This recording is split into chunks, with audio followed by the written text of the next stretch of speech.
of being a divider or a sort of middle ground between two sides. That's pretty interesting. Yeah. To have that sort of the in this case then the Protestants and Catholics, I guess. Right.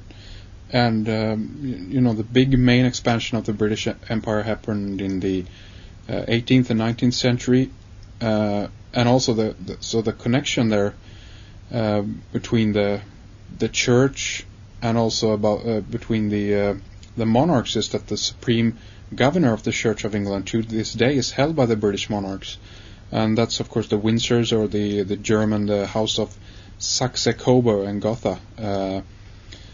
And you can really see this merger of different governing bodies under the umbrella of the British monarchy. Religious iconography is merged together with Mother Mary or the Virgin Mary. You see John the Baptist and Jesus pop up, on the same statues as Queen Victoria and whatnot. So there's a clear kind of bridge between the Roman Catholic Church and the Protestant branch in this Anglican communion, as it were. And the Knights Templar, of course, or the Knights of Malta, have their roots in the Catholic Church, but there's also a Protestant or Freemasonic branch of the Knights Templar, and this pops up as the final steps, actually, in the York Rite of Freemasonry, where you have the Order of the Red Cross, then the Order of Knights of Malta, and finally Order of the Knights Templar at the right at the top, merging at the same level with the Sovereign Grand Inspector General of the Scottish Rite. So this might explain some of the question that at least I've had, how it can be that that Queen Elizabeth II, that I've seen as a kind of Protestant representative, if you will, that she at the same time can be head, or the sovereign head, of the Order of St. John. And we know that the Order of St. John is exactly the same as Knights of Malta, or the Knights of Hospitallers, or the Knights Templars. It's the same branch, but they go under a different name in different environments, I guess. Furthermore, to strengthen this kind of connection between the different orders and things like this in relation to the British monarchy, we have the Queen's, her late cousin Andrew Bertie, who died just a few months ago. He was the Grand Master of the Sovereign Military Order of Malta. Another cousin of hers, the Duke of Gloucester, Prince Richard, is the Grand Prior of the Order of St. John, and he carries out royal engagements on behalf of the Queen. And yet another cousin to the Queen, Prince Edward, the Duke of Kent, also carries out numerous duties for the monarchy, both military and civil. And the Duke of Kent, of course, is also the Grand Master of English Freemasonry, or the Grand Master of the United Grand Lodge of England. By the way, he's also the president of the Scout Association of the United Kingdom, another Freemasonic branch. And we can also mention, of course, that they're all joined under three different kind of bigger orders, and those are the Order of the Garter, and the Order of the Thistle, and lastly the Order of St. Michael and St. George. You don't hear too much about these, but they're big, they're powerful, and they're all joined in with the British monarchy. But to get back on track here, we were talking about the Knights Templar. So to connect that with our London trip, we went to Fleet Street, and this is basically the nest of everything called Temple. You have Temple Bar there, Temple Court, the Outer Temple, the Middle Temple, the Inner Temple, and this is where all things law are located. This is where courts and barristers have their chambers. Right in one of the places we went in, we found the Temple Church, or the St. Mary's Temple Church. Yeah. This is actually featured in the Da Vinci Code, by the way. And right in there, we went into that little... the little courtyard behind... behind the Temple Church. Yeah. And we could see on a pillar, we found the Knights Templar insignia, if you will. That's two riders on one horse. Yeah. Standing right in there. So it's very clear connection here again between the different churches and the temple bars and all of that.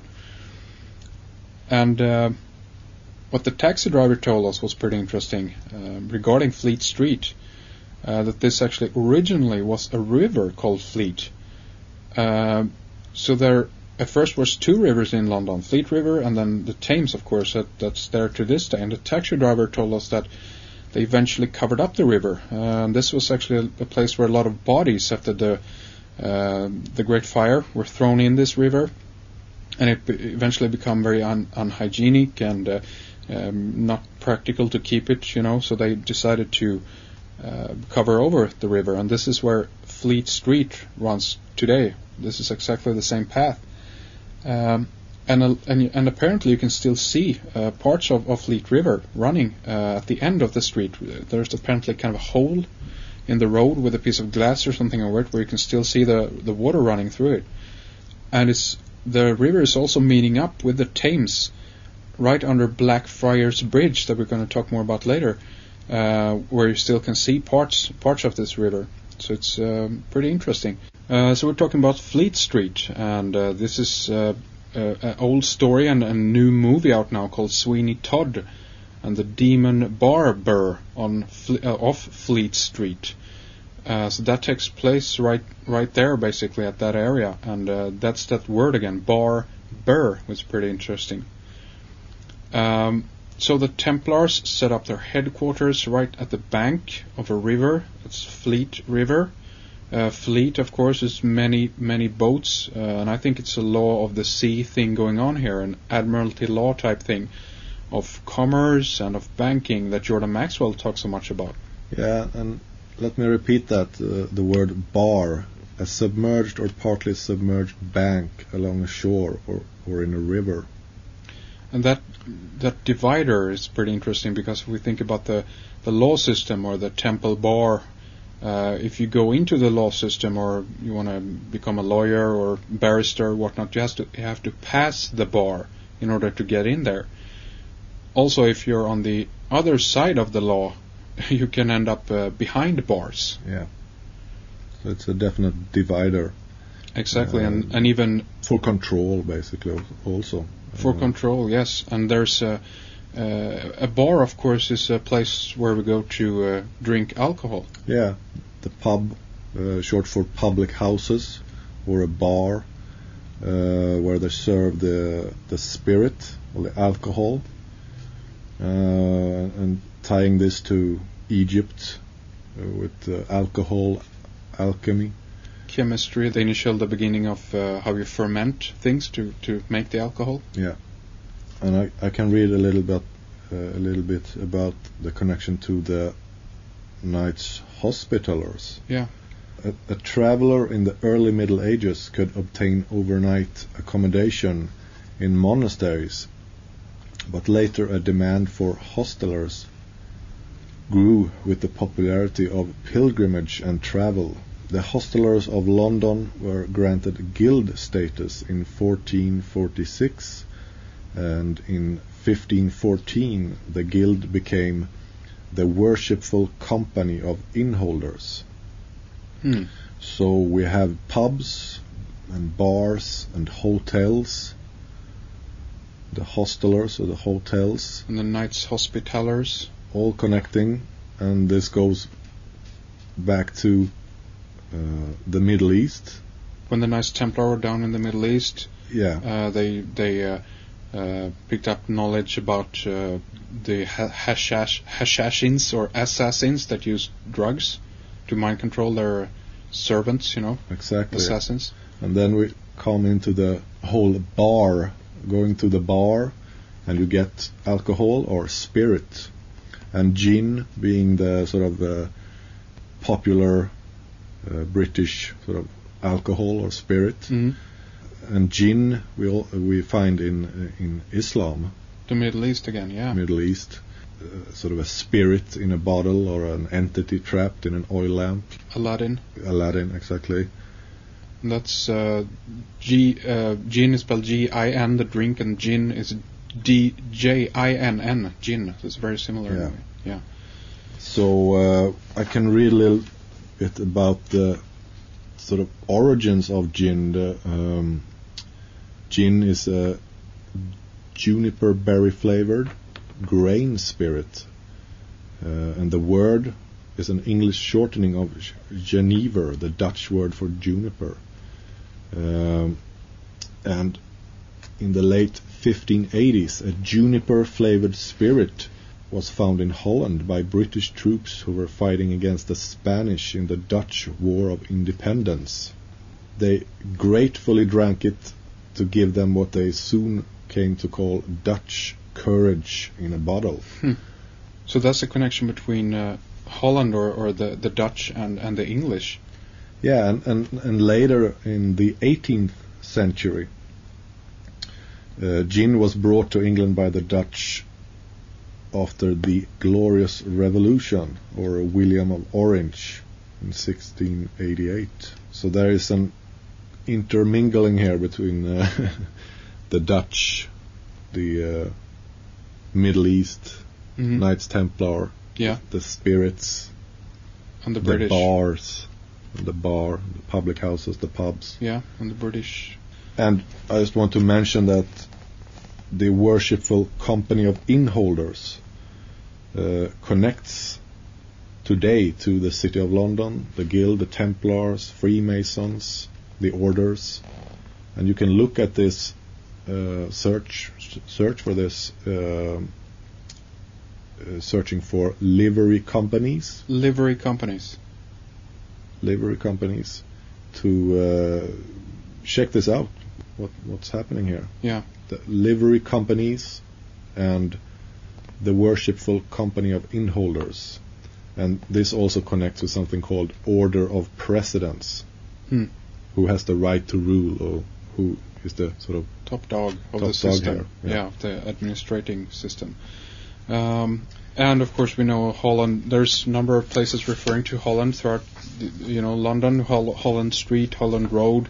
And I think we even, came across the Saint John the Baptist parish church on Holland Road or Holland Street, I think. Yeah, and we can even do a little detour here, and if we go down to Holland or France or Gaul, yeah, that area, we find the comic book Asterix. Yeah, and there's an interesting connection with the Druids in that comic book.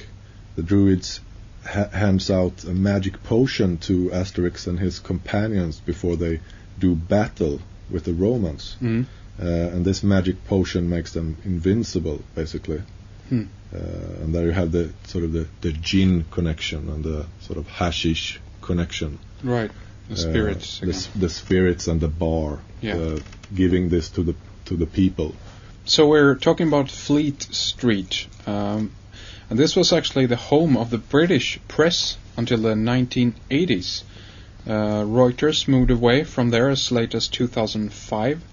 So the law and the press and the media, everything comes from the same kind of area around the Fleet River. And then also, of course, on Fleet Street we can find the Fleet Street Dragon standing there, right there in the middle of the road. This is just opposite to one of the temple bars, or the inner courts. So what's that all about? Is this the red dragon of that's the same one that's on the flag of Wales, or has this something to do with the Dragon Court or the Order of the Dragon?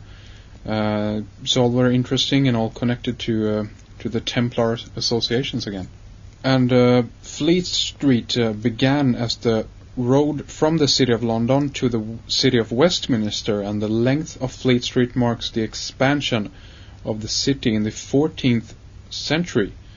At the east end of the street is where the River Fleet flowed against the medieval walls of London.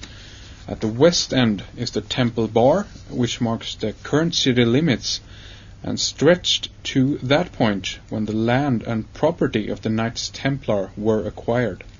Also worth noting is that the Fleet Street